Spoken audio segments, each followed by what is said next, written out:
যে রাম মন্দির তারা তৈরি করেছে, বলেন সেই রাম মন্দির থেকে এই ভারতবর্ষের কোষাগারে কয় টাকা ভারতবর্ষের কোষাগারে এসে আমার আপনার জন্য জমা হয়, দেশের জন্য জমা হয়? 5 পয়সা ভারতবর্ষের কোষাগারে জমা হয় না, তাদের ব্যক্তিগত সম্পদ তৈরি হচ্ছে। কিন্তু মুসলমান, তুমি জানো ওই যে শাহজাহান তাজমহল তৈরি করে গেছে, প্রতি মাসে তার 10 কোটি টাকা ইনকাম টিকিট বাবদ ভারতবর্ষের কোষাগারে জমা হয়। কুতুব মিনার, লালকেল্লা, হাজারদুয়ারি, ইমামবাড়া, চারমিনার, যতগুলো সম্পদ আছে এই সম্পদগুলো থেকে কোটি কোটি টাকা জমা হয়, সেটা ভারতবর্ষের সম্পদে। পাঞ্জাব থেকে শুরু করে নিয়ে হাওড়া পর্যন্ত শেরশাহ যে রোড তৈরি হয়েছে, লক্ষ লক্ষ কোটি কোটি টাকার ট্যাক্স তৈরি হয়, সেটা আমার মুসলিম তৈরি করেছে। সেই ট্যাক্সের টাকা ভারতবর্ষের কোষাগারে তৈরি হয়। তোমাকে বলছে এই ভারতবর্ষে তোমার ঠাঁই নেই, তোমার ইতিহাস তুমি জানো না। তবে আমি বলবো এই জাতির বড় দুর্ভাগ্য, এই জাতির বড় দুর্ভাগ্য।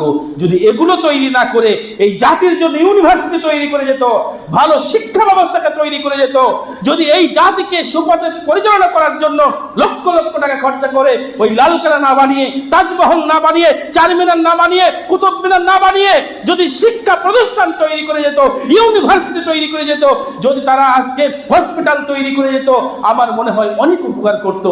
সম্মানিত শুধু সেটা জাতির জন্য কাজে লাগতো। আজকে তৈরি করে দেশের জন্য কাজ করেছেন, কিন্তু আপনার কাজে লাগছে না। আজকে জ্যোতি বসু বাংলাদেশ থেকে এসে এই দেশের নাগরিক, বুদ্ধদেব বাংলাদেশ থেকে এসে দেশের নাগরিক, অধীর রঞ্জন চৌধুরী এদেশে বাংলাদেশ থেকে এসে দেশের নাগরিক, প্রণব মুখার্জি বাংলাদেশ থেকে এসে এদেশের নাগরিক, শুভেন্দু অধিকারী বড় বড় কথা বলে, তার বাপদাদা বাংলাদেশ থেকে এসে এদেশের অধিকার মানে এই দেশের নাগরিক। কিন্তু আপনার বাপ দাদা এই দেশে জন্মিয়েছে, এই দেশে মরেছে, এই দেশে মাটি হয়েছে, এই দেশে শ্বাস প্রশ্বাস নিচ্ছে, অথচ আপনি এই দেশের নাগরিক লোক, আপনাকে তাড়ানো হবে কেন? আপনার শিক্ষার কারণে, আপনার ইসলাম ভোলার কারণে, আপনার ধর্ম ভোলার কারণে।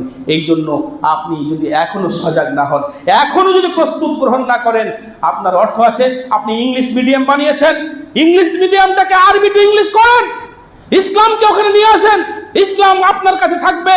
আপনার অনেক অর্থ আছে, টাকা আছে, শুধু দুনিয়া অর্জনের জন্য কেন আপনি চেষ্টা করছেন? আপনার দুনিয়াও হবে, দিনও হবে। আপনার ওই ইংলিশ মিডিয়াম, আপনার ওই নার্সিং হোম, সেখানে এমন একটা কাজ আপনি করেন যেখানে আপনার বার্তা, আপনার অর্থ, দিন এবং দুনিয়া উভয় জায়গায় কাজে লাগবে। আপনি বড় একজন শিক্ষিত মানুষ, আপনি গবেষণাগার তৈরি করেন যেখানে জাতির জন্য কাজে দেবে। আপনার অনেক অর্থ আছে, আপনি টেলিভিশন তৈরি করেন। টেলিভিশন কি তৈরি করবেন? আপনার একটা চ্যানেল থাকবে।